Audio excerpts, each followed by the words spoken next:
Good morning friends. આજે આપણે ફરીથી ફ્રેમિંગ ક્વેશ્ચન્સ પાર્ટ 3માં બીજા બે WH ક્વેશ્ચનની વાત કરવા જઈ રહ્યા છીએ. ખાસ ધ્યાન રાખીએ મિત્રો, કારણ કે સેક્શન એમાં આપણા માટે MCQ સ્વરૂપમાં આવે છે, એટલે માટે બહુ અગત્યના છીએ. એટલે આજે આપણે જે WH ક્વેશ્ચન શીખવા જઈ રહ્યા છીએ આપણે મિત્રો, એમાં પહેલી વાત કરીએ છીએ વિચ કે વિચથી ક્યારે તમે પ્રશ્ન બનાવી શકો. આમ જોવા જઈએ તો વિચનો અર્થ શું થાય છે કે કઈ, કયો, કયું. ખાસ તમારે એટલું યાદ રાખવાનું કે પસંદગીની બાબત હોય, જ્યારે આપણે કોઈ પસંદગી કરતા હોય, આ યાદ રાખજો. ખાસ નથી કહેતા કે which is your favourite colour, which is your favourite movie. વારે ઘડી આપણે ઉપયોગ કરતા હોય છીએ, ખાસ કરીને કે નાન્યતર બાબતોમાં જે ઓળખતા હોય એમાંથી પાછા. અને એ બાબતે જ્યારે પ્રશ્ન પૂછાતો હોય ત્યારે વિચ રાખશો. તો જો સૌ પ્રથમ એનો આપણે ઉપયોગ જોઈ લઈએ કે બોલનાર અને સાંભળનાર બંને પરિચિત હોય અને તેની ઓળખ કે પસંદગીની કેટલીક બાબતોથી ચોક્કસ પસંદગી પૂછવા હોય ત્યારે તમે વિચથી પ્રશ્ન બનાવી શકો છો.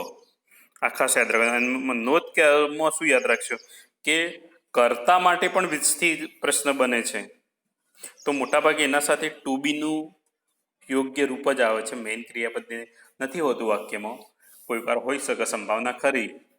એટલે ઘણા થાય કે કર્તા તરીકે સાહેબ હુંથી વધારે બનતી ને, પણ હા અહીંયા જ્યારે નાન્યતર કોઈ પસંદગી હોય ત્યારે તમે વિચથી બનાવી શકો. આ મગજ યાદ રાખવાનું. જીવનમાં એક વસ્તુ યાદ રાખવાનું કે હું છે તો મનુષ્ય જાતિ છે અને વિચ છે તો નાન્યતર જાતિ છે. તો એટલું ખાસ યાદ રાખજો. એટલે આપણે આગળનું ફોર્મેશન પણ જોઈએ છે કે કઈ રીતેનું ક્વેશ્ચન બનાવી શકાય. તો જો સૌથી પહેલું તમારા માટે છે કે વિચ તો આવે ફાઇનલ ખબર પડી ગઈ. વિચ પછી ટુ બીનું રૂપ હોય અને બાકીના શબ્દો. અહીંયા તમે જો કે પહેલું એક્ઝામ્પલ કે Tarak Mehta is Ashok's favourite TV serial. હવે અંડરલાઇન શોના નીચે આપી છે તો એ જો તારક મહેતા કા ઉલ્ટા ચશ્મા ટીવી સિરિયલની વાત છે. કરતા સ્થાને આવ્યું પણ એ ટીવી સિરિયલ છે, કોઈ મનુષ્ય જાતિ નથી. ભલે એમાં કેરેક્ટર ખરા મનુષ્ય જાતિના, પણ ટીવી સિરિયલ એ નાન્યતર વસ્તુ થઈ છે અને કરતા સ્થાને છે. એટલે એનો પ્રશ્ન બનાવવો હોય, કારણ કે એ પસંદગી થઈ ઘણી બધી સિરિયલોમાંથી કે અશોકની ફેવરેટ ટીવી સિરિયલ છે, એટલે સીધું શું કહી ગયું. જો પહેલો વિચ આવ્યો, વિચ પછી ટુ બીનું રૂપ તમને આપેલું જ હોય, બાકીના શબ્દો એમના એમ જ રહે છે. અને તો તમે પહેલાંથી જ મેં તમને કહ્યું કે જ્યારે કર્તા સ્થાને અંડરલાઈન આપ્યું હોય ત્યારે બાકીના કશામાં ફેરફાર થતો નથી. ફક્ત તમારે એટલું જ ધ્યાન રાખવાનું છે કે ત્યાં આગળ હુ, હુઝ કે વિચ કે હાઉ મેની શનાથી બને છે એટલું WH ઓળખવાનું છે જ્યારે કર્તા સ્થાને અંડરલાઈન આવે ત્યારે.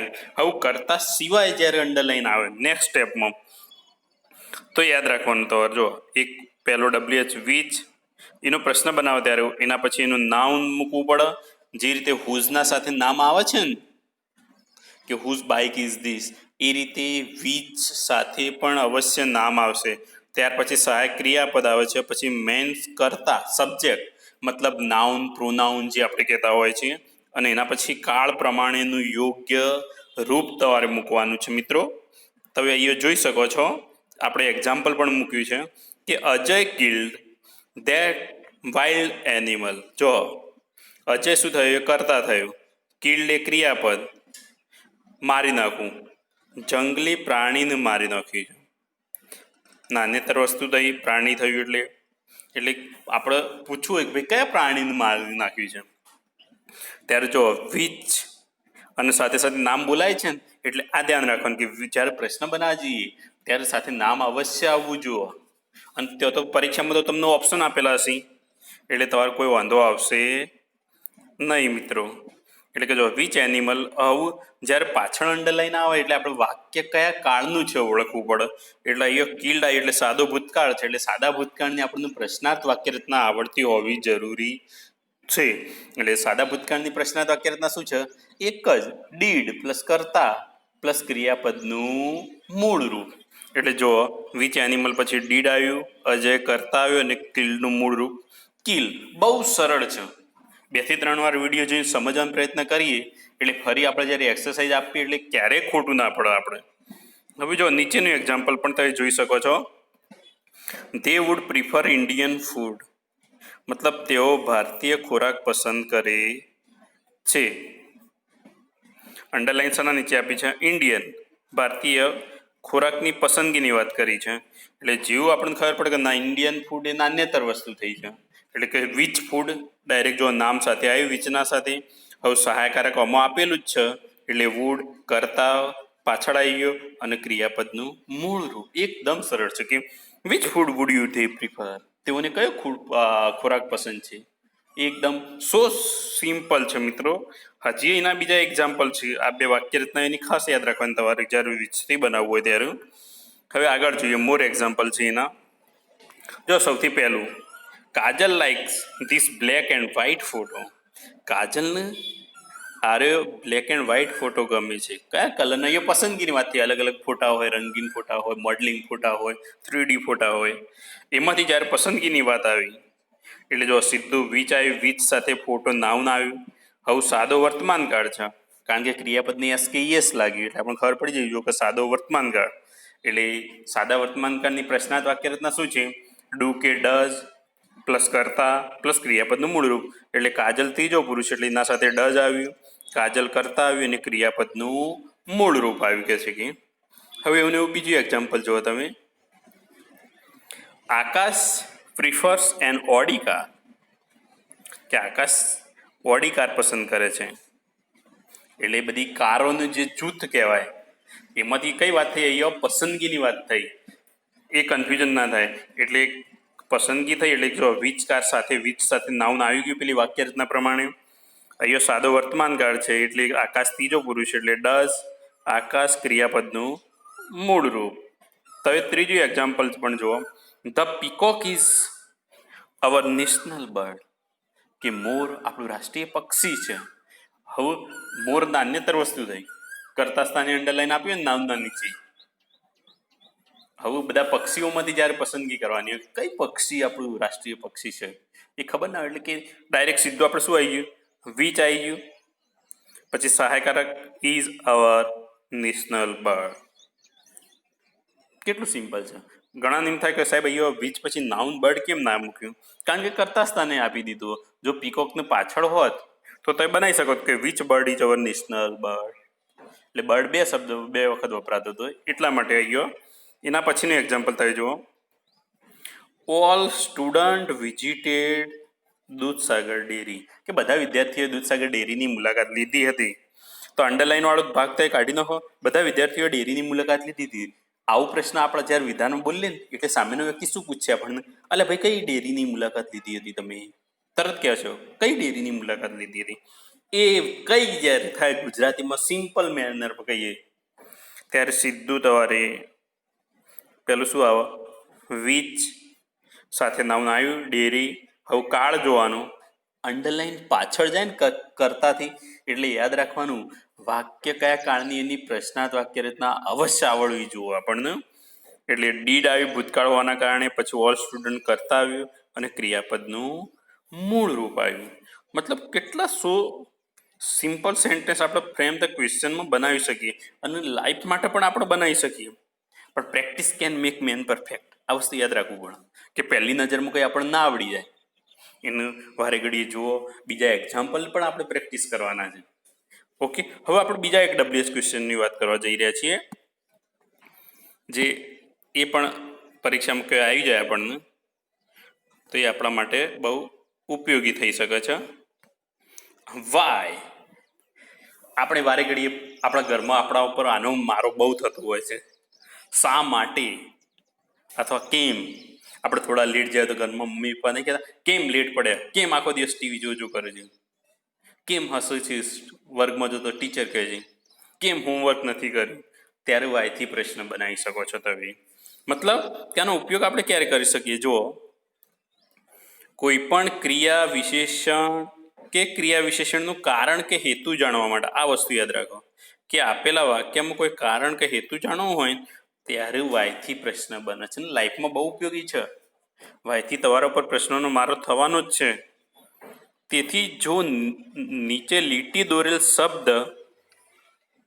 શબ્દો કે વાક્ય કોઈ બાબતનું કારણ દર્શાવતું હોય તો દૂર કરી સીધો વાયથી પ્રશ્ન બનાવવાનો છે. હવે શું યાદ રાખવાનું? જો એના માટેની એક સરળ રીત તમને કહું છું કે કારણ દર્શાવતા શબ્દો જે હોય, કેવા કારણ દર્શાવતા શબ્દો જો આ રહ્યા: because, so that, so, since, as for, owing to, due to, આ બધા કારણ દર્શાવતા શબ્દો તમને વાક્યમાં આપેલા જ હશે. કારણ દર્શાવતા શબ્દો જો આપેલા હોય અને અંડરલાઈન હોય એ પાર્ટ્સમાં વાક્યમાં, તો સમજી લેવાનું કે આ વાય વાળું જ છે કે અને એનો WHમાં વાયથી આપણે પ્રશ્ન બનાવવાનો છે, એ યાદ રાખવાનું. એટલે એનું આપણે ફોર્મેશન જોઈ લઈએ કે વાયથી કઈ રીતે આપણે પ્રશ્ન બનાવી શકીએ.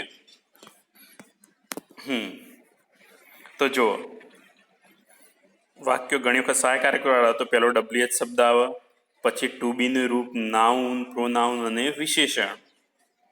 કારણ કે ઘણા વાક્યોમાં મુખ્ય ક્રિયાપદ ના હોય, અને એ માટે ઉદાહરણ તમે જુઓ, રામ વોઝ લેટ, કે રામ મોડો પડ્યો હતો. પછી જો બીકોઝ શબ્દ વાપર્યો ને, because he miss the bus, કારણ કે એ બસ ચૂકી ગયો હતો. મતલબ લેટ પડવાનું કારણ શું છે? બસ ચૂકી જવાનું. હવે એ નીચે અંડરલાઈન આપી દીધી એટલે જતું રહે, એ હોય જ ના. એટલે આપણે પ્રશ્ન બનાવો એટલે શું બનાવવું પડે? વાય પછી જે વાક્યમાં ટુ બીનું રૂપ હોય, ટુ બીનું રૂપ કરતા પાછળ આવી જાય, ને અન્ય શબ્દો વિશેષણ જે હોય કે વાય વોઝ રામ લેટ. આપણે ઘણી વાર મિત્ર નહીં પૂછા, why are you so sad, why are you laughing. ઘણા બધા આપણે બહુ, અને હવે પ્રેક્ટિસ કરવાની તમારે એક્ઝામ્પલની. હવે બીજું જુઓ કે જ્યારે મુખ્ય ક્રિયાપદને જ્યારે વપરાતું હોય ત્યારે કે વાય પછી હેલ્પિંગ વર્બ, પછી કર્તા, પછી મેઇન વર્બ. આખી વાક્ય રચના આ છે. જો નીચેનું વાક્ય જો, હાર્દિક પ્લેડ સ્લો, મતલબ કે હાર્દિક બહુ ધીમું રમ્યો હતો. So we could not win the match, અને તેથી અમે મેચ જીતી શક્યા નતા. મેચ કેમ નતા જીતી શક્યા? કારણ કે હાર્દિક ધીમો રમ્યો હતો. સો સિમ્પલ. કારણ નીચે અંડરલાઈન આપી છે, કારણ દર્શાવતા વાક્યની નીચે. એટલે સીધું એને શેનાથી પ્રશ્ન બનાવ્યો? વાય. પેલા અંડરલાઈન વાળા પાર્ટનું તો આપણે લેવાડું ટચ નથી કરવાનું.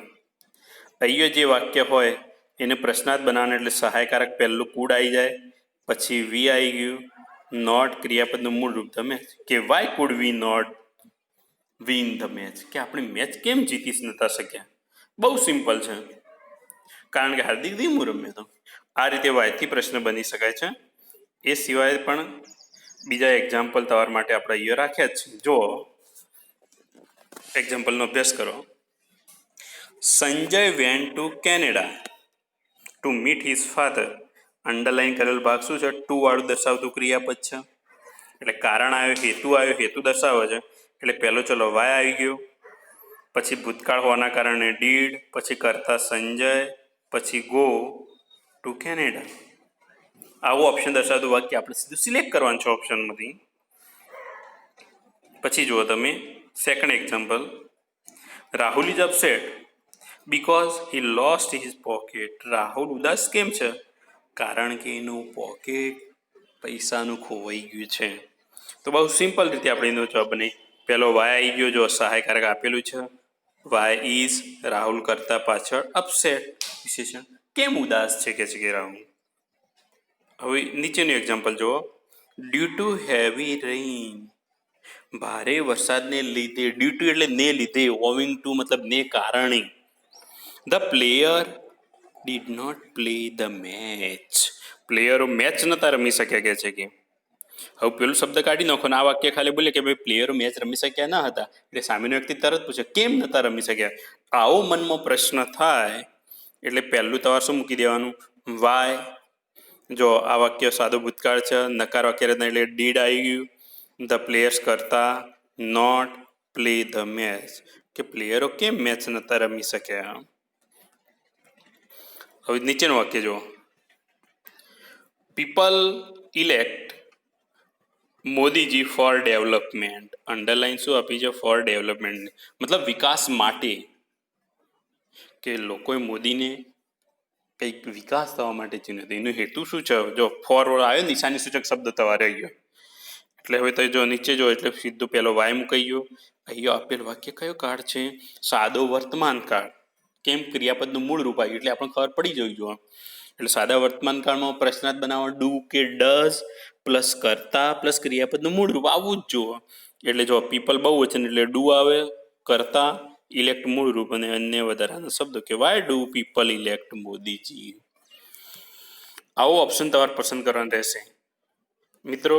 મતલબ કે WH ક્વેશ્ચનમાં પહેલી નજરે તમને લાગશે કઈ રીતે બને છે, પણ વારે ઘડીએ એનું રિપીટેશન તમે કરશો ને તો શ્યોર ખબર પડવા મળશે. તો પેપરમાં જેવા તમે 4 ઓપ્શન જોશો ને એમાં કહી દેશો ચલો આ હિન્ટ મળી જાય આપણને, સીધો આ ઓપ્શન, અને આપણો સેક્શન ઝડપથી પૂરો થઈ જશે ને ફાયદાકારક થાય છે ઇંગ્લિશમાં સ્કોરિંગ કરવા માટે.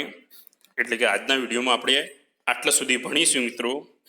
Thank you very much. હવે બાકી જે WH રહી જતા હશે એ પછી વાત કરીશું આપણે. Okay, have a nice day.